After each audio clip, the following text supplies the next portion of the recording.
Bismillahirrahmanirrahim. Alhamdulillahirabbil alamin. Wa bihi nasta'inu ala umuri dunya waddin. Wa sallallahu wa sallama ala Rasulillah sayyidina Muhammadin wa ala alihi wa sahbihi ajma'in. Rabbi shrah li sadri wa yassir li amri wa hlul 'uqdatam min lisani yafqahu qawli. Allahumma anfa'na ma 'allamtana wa 'allimna ma yanfa'una. Waj'al a'malana khalisatan liwajhikal karim birahmatika ya arhamar rahimin. Amma ba'du. Sallallahu ala Muhammad. Segenap para jemaah rahimakumullah yang sangat saya hormati, alhamdulillah setelah tadi kita baca qasidah burdah di pasal yang ketiga, selanjutnya kita akan baca kitab Khosaisul Ummatil Muhammadiyah. Semoga tambah barokah, tambah manfaat, menjadi ilmu yang mengantarkan kita ke surganya Allah, menjadi ilmu yang mengantarkan kita kepada keridhaannya Allah, dan mudah-mudahan menjadi ilmu yang menjadi penyelamat atau tameng atau penghalang bagi kita daripada api nerakanya Allah Subhanahu wa taala. Amin amin ya mujibas sa'ilin. Bismillahirrahmanirrahim. Rabi'an, yang keempat, Yusrus Syari'atil Muhammadiyah. Judulnya yaitu kemudahan syariatnya umat Nabi Muhammad sallallahu alaihi wasallam. Wa hadha at-taysir wa min khasa'isi hadhihi al-ummah. Dan sebagian daripada keistimewaan umat ini, artinya umatnya Nabi Muhammad, anna syari'ataha aisarus syara'i. Sesungguhnya syariatnya Nabi Muhammad itu, syariatnya umat Nabi Muhammad, aisarus syara'i, paling mudahnya syariat-syariat. Apa syariat ini? Maksudnya aturan agamanya. Nabi Muhammad membawa agama Islam. Dalam agama Islam itu ada yang namanya syariat. Syariat itu aturan, Pak. Aturan, hukum-hukum, baik aturan yang berkaitan dengan manusia, aturan yang berkaitan dengan makhluk yang lain, dengan jin, dengan binatang, dan aturan yang berkaitan dengan Allah Subhanahu wa taala. Jadi hablun minan nas, hablun minallah. Hubungan dengan Allah, hubungan dengan manusia, hubungan dengan Allah. Bahkan juga diatur bagaimana berhubungan baik dengan jin, bagaimana berhubungan baik dengan makhluk-makhluk yang selain Allah. Itu namanya syariat. Setelah syariatnya dia lakukan, maka untuk cepat sampai kepada Allah, biasanya orang berthariqat, Pak. Berthariqat. Setelah dia berthariqat, Allah akan memberikan dia namanya ma'rifat, hakikat. Setelah dia berthariqat, sambil berthariqat dia belajar tentang hakikat. Setelah dia belajar hakikat, maka Allah Subhanahu wa taala akan memberikan buah dari syariat, thariqat dan hakikat, yaitu namanya ma'rifat, pengetahuan atau kenal dengan Allah Subhanahu wa taala. Nah, umat Nabi Muhammad itu dijadikan oleh Allah sebagai umat yang aturan agamanya paling ringan, paling mudah, paling gampang. Wa hadha taysir, dan adapun kemudahan ini, huwa as-sifatul ammah, yaitu merupakan sifat yang umum li hadhihi syari'ah al-mutahhirah, untuk syariat yang suci ini. Qala ta'ala, Allah Ta'ala berfirman di dalam Al-Quran, yuridullahu bikumul yusra wa la yuridu bikumul usra. Allah Ta'ala menghendaki, yuridullah, menghendaki, Allahu siapa Allah, bikum kepada kalian umat Muhammad, al yusra, kemudahan, wa la yuridu, dan Allah tidak berkehendak, tidak menghendaki, bikum kepada kalian, al usra, kesusahan. Dalam surah Al-Baqarah ayat 185. Begini ringkasnya. Baik, kita mulai dari yang paling pokok dulu. Dalam rukun Islam yang 5 itu, Pak, itu memang nama rukun, kan? Rukun artinya tidak boleh tidak, harus kita kerjakan. Paten, udah aturan. Bahkan kata Rasulullah, ibaratkan bangunan, rukun Islam yang 5 itu bangunannya. Buniyal Islam ala khamsin. Islam itu didirikan, dibangun atas dasar 5. Pertama, syahadatu an la ilaha illallah. Berarti kalau cerita bangunan, berarti pondasinya asasul Islam. Pondasinya Islam. Sebagaimanapun kebaikan yang kita lakukan, kalau yang 5 ini belum kita sempurna, bisa tidak sempurna yang lain. Artinya perkara yang paling pokok. Nah, meskipun yang 5 rukun Islam yang 5 ini paling pokok, tapi Allah berikan kemudahan.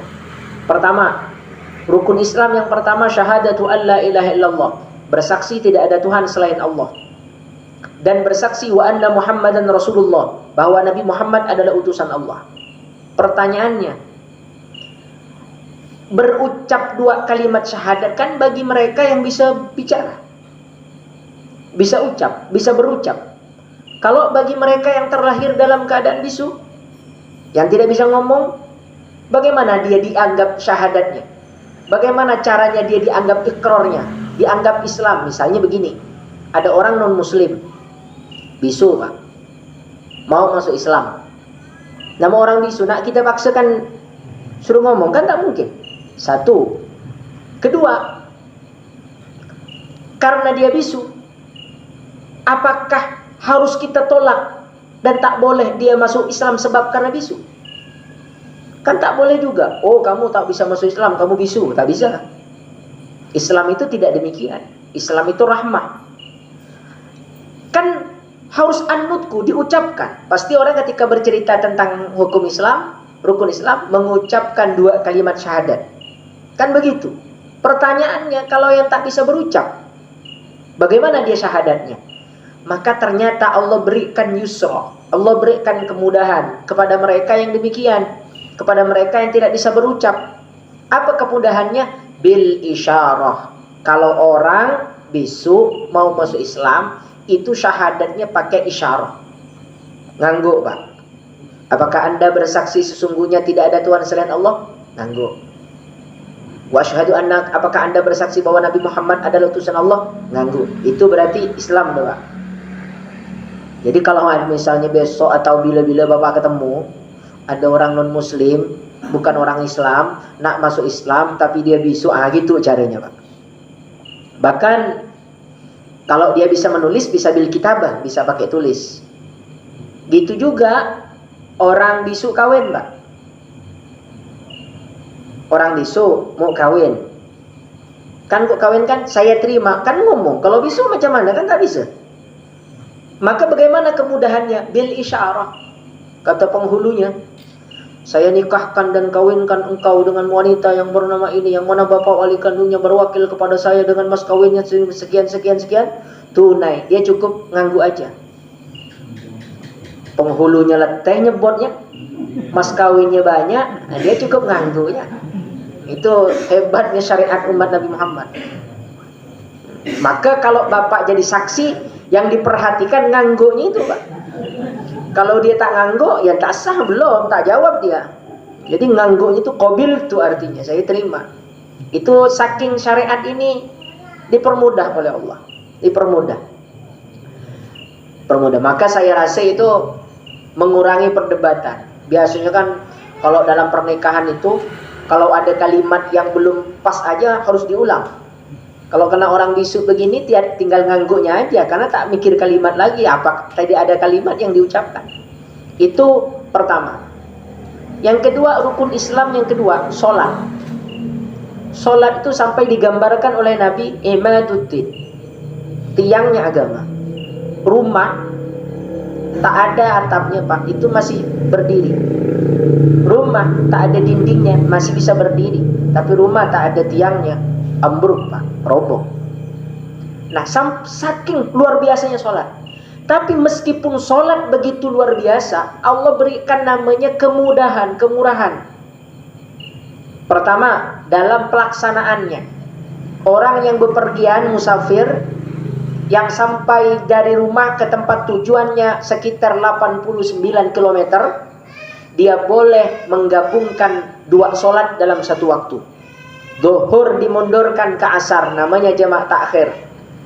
Asar dimajukan ke zuhur, namanya jamak takdim. Bahkan bukan hanya boleh menggabungkan dua solat, tapi juga boleh memotong atau mengurangi rakaat solat. Zuhur yang 4 dijadikan 2, namanya qasar. Asar yang 4 dijadikan 2, namanya qasar. Cuma yang boleh mengurangi ini yang 4, yang rakaatnya 4. Kalau yang 3 apalagi 2 jangan. Subuh 2 nak dijadikan 1, oh tak bisa. Yang repot tuh maghrib 3, masa 1,5? Tak mungkin lagi itu. Ada kemurahan. Bahkan dalam pelaksanaannya juga begitu. Tak mampu sholat berdiri, sholat duduk. Tak mampu sholat duduk, sholat dengan tidur miring, Pak. Tak bisa tidur miring, sholat dengan tidur terlentang. Kaki di sebelah barat, kepala di sebelah timur, dikasih bantal supaya bisa menghadap ke kiblat wajahnya. Tak bisa sholat begitu, sholatlah dengan berkedip mata. Kedip mata gitu. Saking wajibnya sholat. Tak bisa sholat berkedip mata. Ajro arkana sholat biqalbihi. Sholatlah dengan hatinya. Yang penting akalnya masih ada.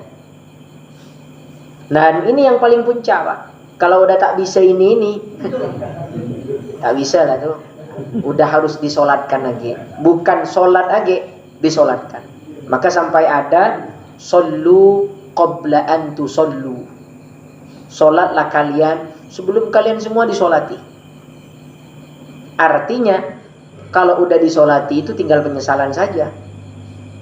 Itu solat, saking wajibnya. Tapi masih ada kemurahan. Yang ketiga, zakat. Itu juga, Pak.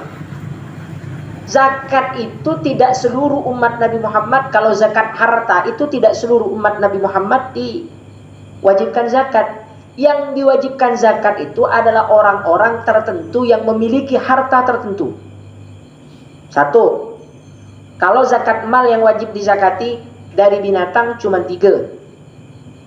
Sapi, onta, kambing. Itu pun tak sembarang orang punya sapi. Sapi yang wajib disakati kalau sudah mencapai 30 ekor sapi. Onta 5 ekor onta.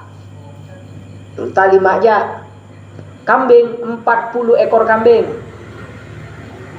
Nah, tapi tidak setiap orang yang punya sapi 30 ekor langsung wajib zakat. Tidak. Sapi yang 30 ekor itu tidak berkurang selama setahun. Misalnya bulan Maulid punya sapi 30 ekor. Lalu sampai nak Maulid tahun depan, 1 bulan sebelum setahun dia jual sapinya. Wajib enggak zakat di bulan Maulid? Tak wajib, Pak. Karena kurang. Setahun itu mesti cukup. Ketiga, syaratnya orang punya ternak yang wajib zakat tadi itu mesti digembalakan. Tidak diambilkan rumputnya, tapi dia dibebaskan liar. Nah, tak ada rasanya kok di Punggor nih, Pak. Kalau ternak ayam, Ustadz, tak masuk, Pak. Itu bukan termasuk ternak yang wajib zakat. Orang pemelihara jual beli ayam, memelihara ayam itu wajib zakatnya bukan karena ayamnya, tapi perdagangannya. Dan dia mengeluarkan bukan setiap hasil panen, setiap jual, tidak. Mengeluarkannya nanti setahun sekali. Gitu, semua zakat perdagangan itu setahun sekali. Toko, zakat perdagangan itu setahun sekali. Terus kemudian yang wajib nih ada khusus-khusus. Artinya orang-orang yang mampu, yang tidak mampu tidak dibebani. Dalam segi binatang, ternak. Dalam tanaman, buah-buahan, itu yang wajib cuma 2 buah yang wajib zakat. Tidak semua buah wajib dizakati. Yang pertama anggur, yang kedua korma. Di Punggor tak ada tanaman itu. Langsat yang banyak ya durian, kelapa. Apakah langsat wajib dizakati? Apakah kelapa wajib dizakati? Secara wajib zakatnya tidak wajib. Kalau hasil panen raya kita dapat untung banyak, itu sifatnya udah dizakati belum? Kata orang itu bukan zakat wajib, Pak. Namanya zakat mustahab atau bisa disebut dengan istilah sedekah. Sedekah, sedekah. Terus kemudian dalam tanaman, dalam buah-buahan, dalam tanaman itu tanaman yang dijadikan makanan pokok. Padi yang wajib zakat, ubi tak wajib zakat, dan tanaman yang lain, jagung termasuk wajib zakat, yang dijadikan makanan pokok. Terus kemudian dalam segi harta benda yang wajib zakat tuh emas dan perak. Emas yang belum berbentuk hiasan, emas batangan. Kalau emas yang berbentuk hiasan ada dua pendapat. Ada yang mengatakan tak wajib zakat, ada yang mengatakan kalau emas yang berbentuk hiasan tadi disimpan dijadikan tabungan tetap wajib zakat. Maka biasanya orang yang punya emas sampai misalnya yang wajib zakat tuh emas Pak 70 gram lebih. Jadi kalau bapak di rumahnya istri punya emas 100 gram dan kemudian dipakai gantian bahasanya, itu tak wajib zakat. Tapi kalau disimpan dijadikan tabungan, lebih hati-hati, ikut kepada pendapat yang mengatakan wajib zakat. Begitu juga uang, pertanyaan uang, punya tabungan di bank 1 miliar, 2 M dan lain semacamnya, wajib zakat atau tidak? Uang juga ada dua pendapat. Ada yang mengatakan uang wajib dizakati, ada yang mengatakan tidak wajib dizakati. Karena bukan termasuk emas, bukan juga termasuk perak. Tapi lebih afdol, lebih hati-hati dizakati. Karena kata para ulama, dalam setiap harta yang kita punya itu ada hak orang lain. Saya kan sering mencontohkan kepada bapak tentang ikan ini. Kita beli ikan kembung 1 kilo, yang kita beli itu Pak semuanya dari mulai ekor sampai kepala. Bahkan dengan isi dalamnya, bahkan dengan tulang-tulangnya kita beli. Tapi setelah kita sampai ke rumah kan dibersihkan, dibuang isi dalamnya, kotorannya. Tulangnya tidak kita makan. Menunjukkan meskipun itu awalnya punya kita semua, ternyata ada rezeki orang lain di situ. Kalau kita tidak nak berbagi, kalau kita tidak nak sedekah, oh ini kan tidak wajib dizakati, lalu kita tidak mengeluarkannya, kita makan sendiri, itu ibaratkan orang beli ikan kembung dimakan dengan tulang-tulangnya. Dua aja tuh Pak alamatnya. Kalau tak ada rumah sakit, itu ya kuburan mati. Karena tulangnya nyangkut di tenggorokan tak keluar-keluar ibarat. Kok sampai 1 kilo dimakan dengan tulang-tulangnya? Maka itu perumpamaannya, logikanya seperti itu. Maka itu dalam zakat masih ada kemudahan. Artinya orang yang berwajib zakat kemudian sebelum cukup syarat dijual barangnya tak wajib zakat, seperti tadi kambing atau sapi itu. Begitu juga zakat fitrah. Zakat fitrah yang berkewajiban itu hanya orang yang mendapati 2 bulan. Dapat bulan Ramadan, dapat bulan Syawal. Kalau hanya dapat 1 bulan, misalnya di bulan Ramadan dia hidup, tapi di ujung Ramadan tanggal 28 Ramadan, 2 hari sebelum lebar mati. Pertanyaannya, apakah ahli warisnya wajib mengeluarkan zakatnya? Tak wajib Pak. Dia belum dapat Syawal. Atau bapak punya istri mau melahirkan, malam ini malam takbiran, sebelum maghrib udah nak melahirkan tapi belum lahir, lahirnya pas malam takbiran. Apakah anak bapak yang lahir pada malam takbiran wajib zakat? Tak wajib, karena tak dapat bulan puasa. Cuman meskipun tak wajib, meskipun wajibnya nunggu malam takbiran, afdolnya zakat itu dikeluarkan sebelum takbir. Jadi jangan nak berebut malam takbiran baru nak zakat fitrah. Siapa yang nak ngantar fitrahnya tuh? Orang malam takbiran itu dah ibaratnya dah mau takbiran, dia baru nak ngantarkan zakat. Makanya afdolnya itu sebelum-sebelumnya. Bahkan hari pertama puasa Pak, bapak udah boleh zakat. Tanggal 1, mumpung ada duit kata bapak, saya nak zakat dulu. Boleh tak? Boleh. Tak nunggu tanggal 20 ke atas tak apa-apa. Cuma biasanya masjid belum buka panitia Pak. Kok tanggal segitu? Tak biasa lagi, tak lumrah gitu. Tapi tidak apa-apa, yang penting masuk bulan Ramadan. Kalau ternyata orang yang zakat tadi itu Ustadz meninggal, boleh tidak zakatnya diambil lagi? Udah zakat tanggal 25, tanggal 27 mati dia, meninggal. Boleh tidak datangi panitia, ahli warisnya, ngambil zakat dia yang kemarin itu? Ya tidak boleh Pak. Sesuatu yang sudah disedekahkan itu tak boleh diambil. Itu bukan hak waris, ahli waris lagi. Itu hak yang meninggal.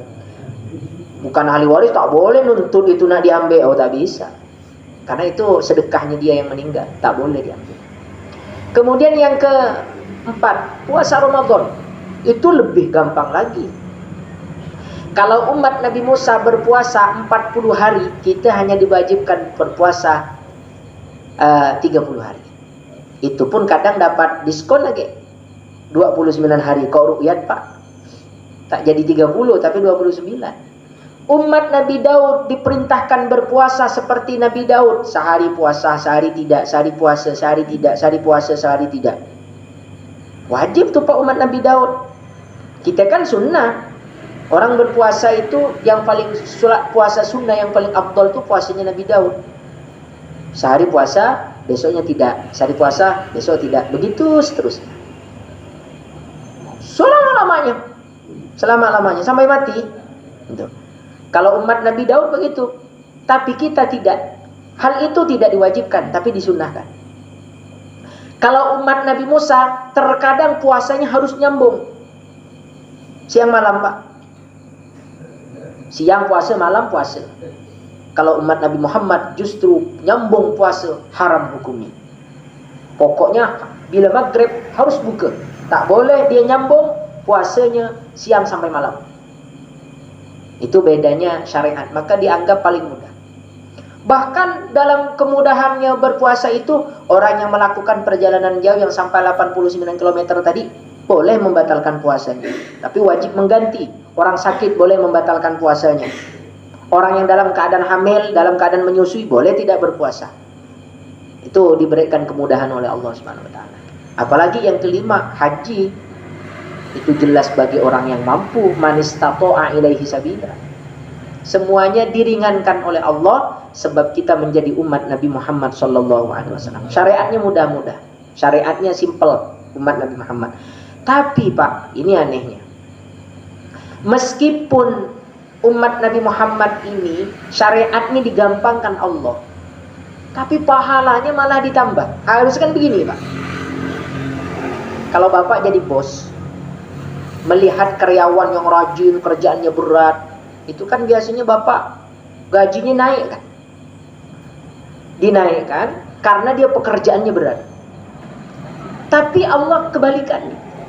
Umat terdahulu syariatnya yang begitu berat, pahalanya standar biasa. Umat Nabi Muhammad yang ibadahnya tidak begitu sulit, tidak begitu berat, tapi pahalanya Allah Subhanahu wa taala itu memberikannya luar biasa.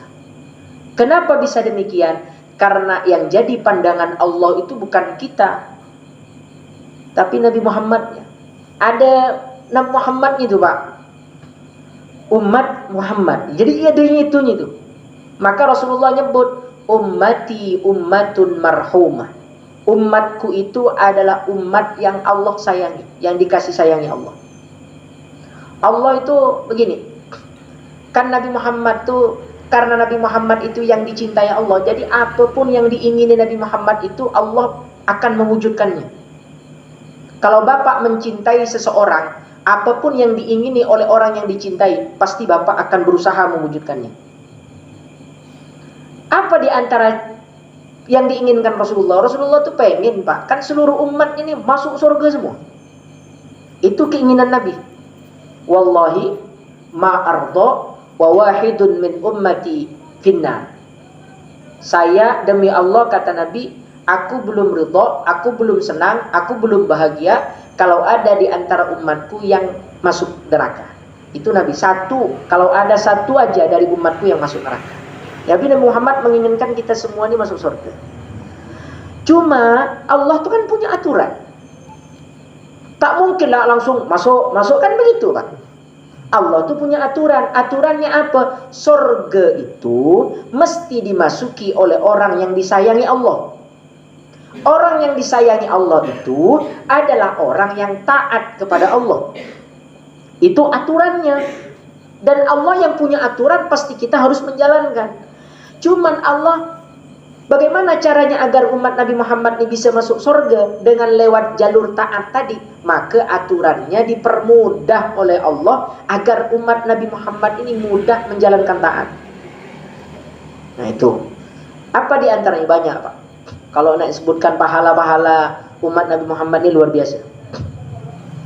Bisa kita bayangkan. Sesuatu yang kecil aja, kecil. Misalnya seperti senyum.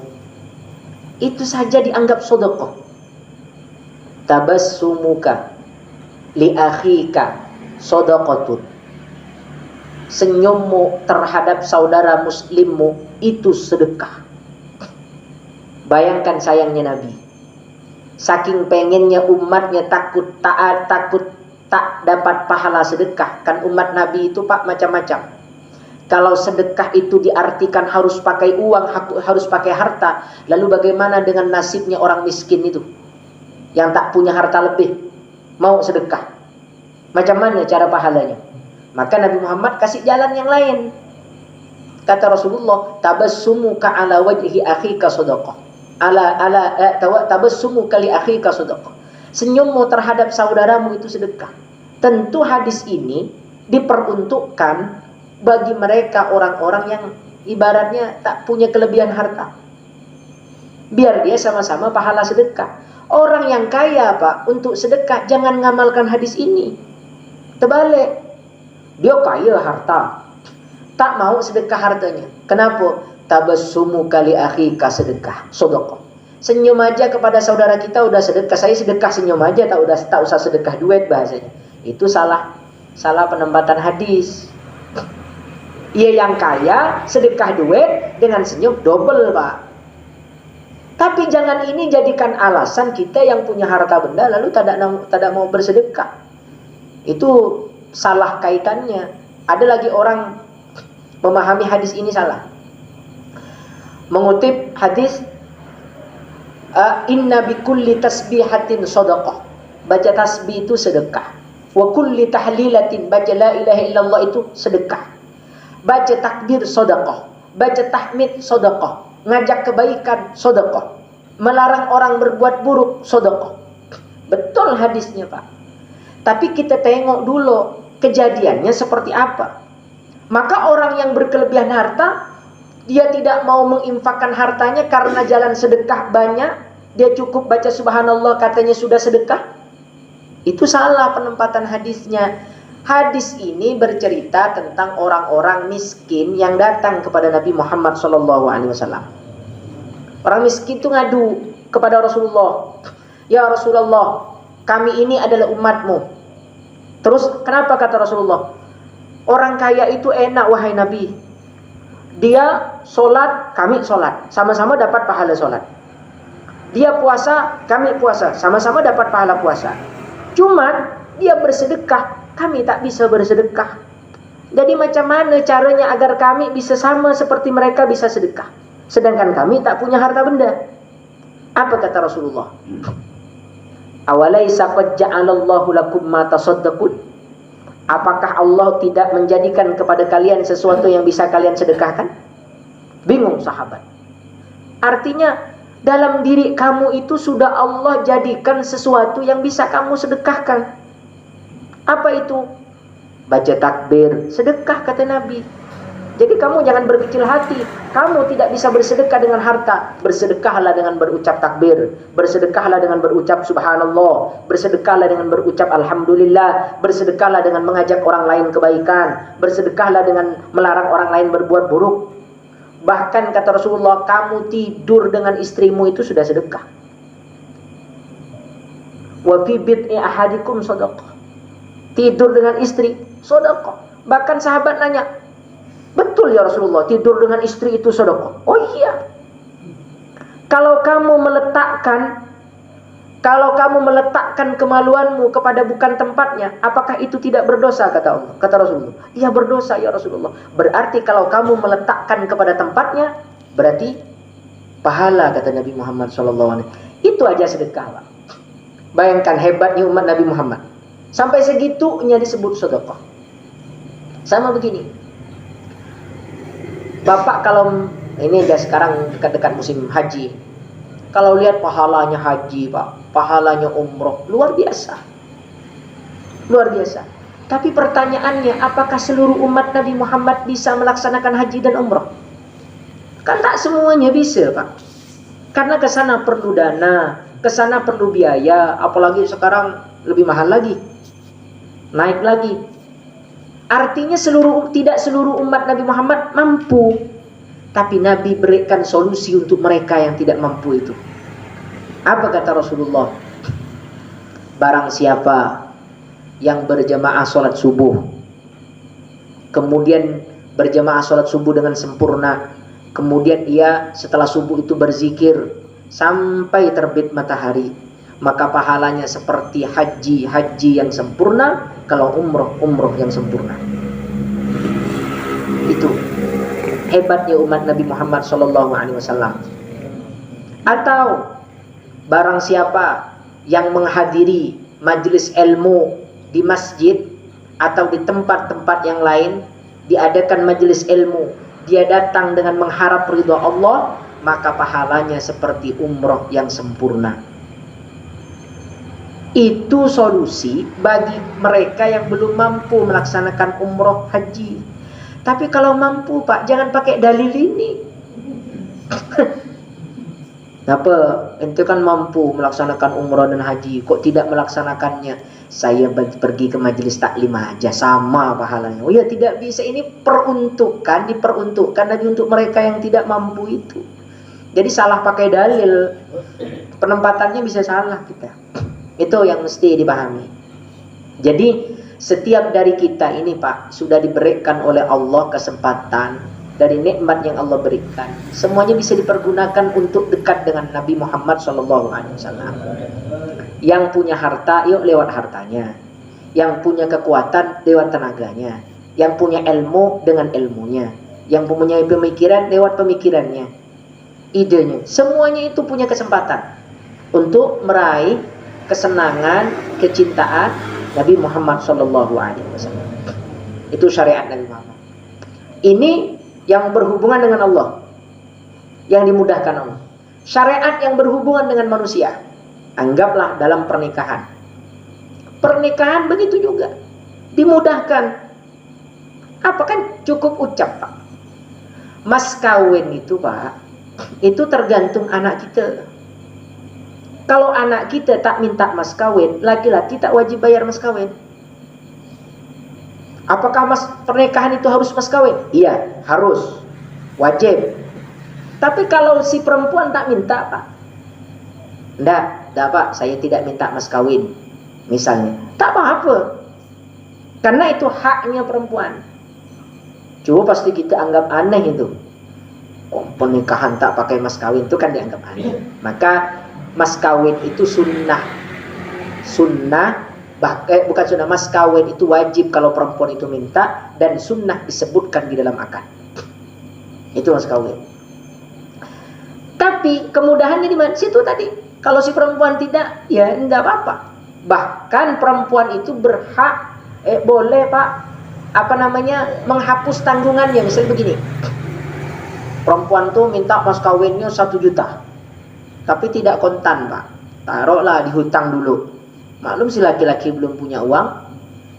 Sah enggak pernikahan dengan mas kawin yang dihutang? Sah. Tapi setelah pernikahan kata perempuan, udahlah bang, tak usah bayar mas kawin yang kemarin. Ya enggak apa-apa, Pak. Itu dalam syariat, dipermudahkan oleh Allah Subhanahu wa taala. Bahkan bukan hanya itu, dipermudahkannya dalam urusan taukil wali. Tapi bukan akad nikah. Taukil wali itu, Pak, mewakilkan nikah. Bapak punya anak di Jawa.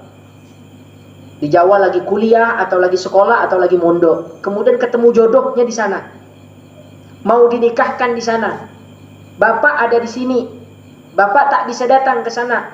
Misalnya karena sakit, atau Bapak misalnya tidak memiliki dana untuk datang ke sana. Boleh tidak, Ustadz? Akadnya diwakilkan melalui telepon. Boleh, Pak. Namanya taukil wali. Bapak nelpon kepada siapa yang mau menikahkan di sana, penghulu yang ada di sana. Pak, saya ini mewakilkan kepada bapak untuk menikahkan anak saya dengan ini. Itu taukilnya sah. Perwakilan Pak ya, bukan akadnya. Kalau akadnya tak sah, pakai apa sekarang tuh? Live Pak ya, Zoom. Pakai depan bisa nampak tuh Pak. Dari sini bapak pakai apa? Ya Allah, ya pakai laptop ke atau pakai apa?